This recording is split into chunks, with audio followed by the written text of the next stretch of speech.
The latest updates to Evernote include another change to templates after they were reintroduced only a few weeks ago, plus new ways of creating headers and the differences between spaces and notebooks.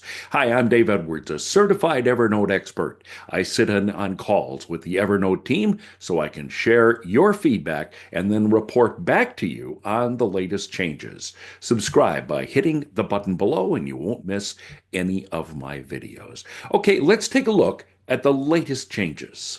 Up until a few weeks ago, Evernote's template feature was kind of rigid and it was bloated with all sorts of prefab templates. But then they made templates more accessible. Now you can access your templates from your left navigation bar, but they're now made another change to give us even more access to not only create our own templates, but give us better access to them. The latest addition is now you can pin a template so you always have it when you need it, or you can unpin it. Let me show you how this works. So when you create a new note, you will get these suggestions. You can start from a template. If you have any old templates that you've created, they will appear under Legacy Templates, or you can go to the library of templates that Evernote provides. But if you have templates that you are still using, and you click on My Templates, you will see the list of the templates that you have created. Now you have this option to pin a template.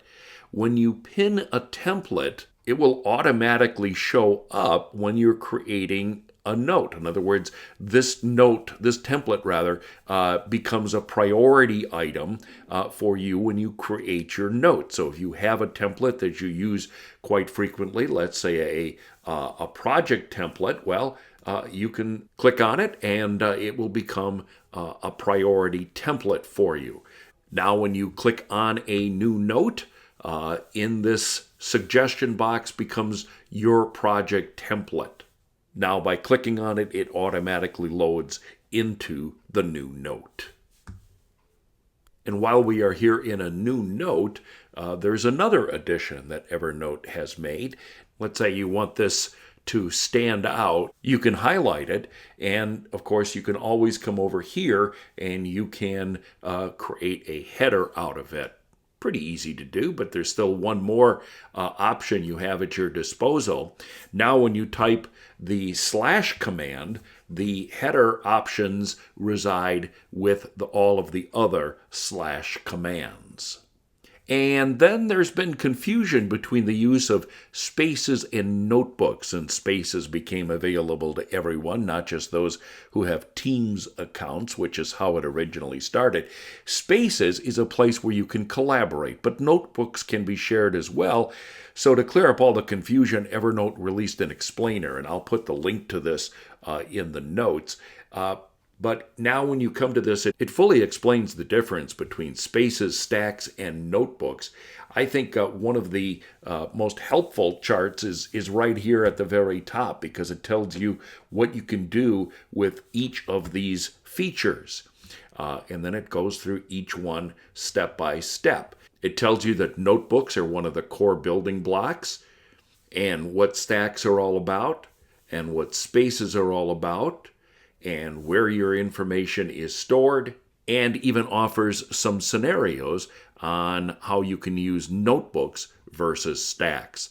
I found this to be very, very helpful. When Spaces was released for everyone, they really didn't provide a lot of information as to how people could benefit from this feature, but now you can go through and you can read all this, and I think it'll make a lot of sense. I've also posted some videos on Spaces and, of course, on notebooks, so you can find those as well. And between all of that, hopefully you'll be able to figure it all out and make this a useful feature for you. All of these things rolled out with version 10.128.4. So you always want to make sure you're running that or the latest version to see these features. Okay, now it's time for a viewer question. Derek emailed me and said, I used to have a folder on my desktop that would send files into Evernote, but I got a new computer and now I can't set up a folder that does it automatically. Can you help? I think I can, Derek. In fact, I also got a new computer, so I've been spending a lot of time resetting a lot of things. I love my new faster Mac, but setting up a new computer, just as much fun it can be, it can also be a pain. Well, I did set up a folder just like what you're describing. Let me show you how I did it. So in order to set up a folder on your desktop or wherever you want it to exist, in Evernote, click the Settings button, the one with the little gear next to your name, and then go to Preferences, click on Sync Folder, and then connect the folder that you want to connect as your import folder, and then just hit Select. Then any file you put into this folder will automatically sync into your Evernote account. I hope that helps, Derek. If you have an Evernote question, send me an email, daveedwards@outlook.com, or if you want, just post a comment below. That's it for now. Subscribe, and you won't miss any of my future videos.